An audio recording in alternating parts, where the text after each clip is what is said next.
getting tired of sleeping. Think I've had enough. I've been gone but haven't done much healing.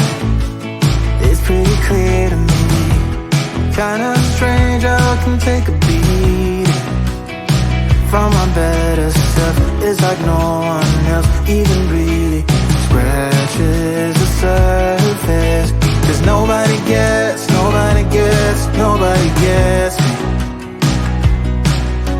I'm looking for faith, looking for love in every direction. I'm looking for someone to show me the way when my map is torn up. Give me a light when my torch is blown out. Let me escape from my hideaway.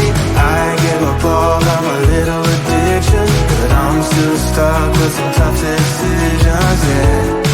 Now I'm up against the wall, and I'm looking for your attention.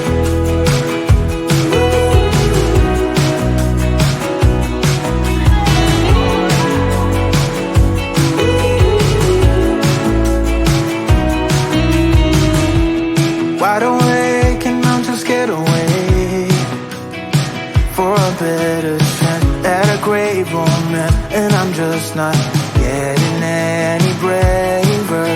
'Cause nobody gets me.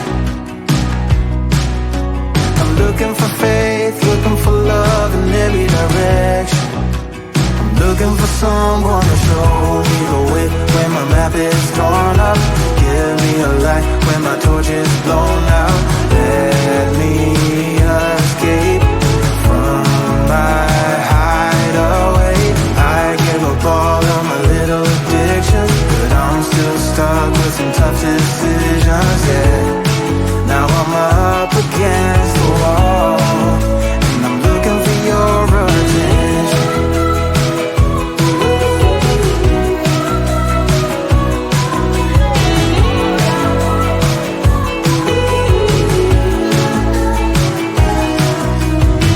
I give up all of my little addictions, but I'm still stuck with some tough decisions, yeah.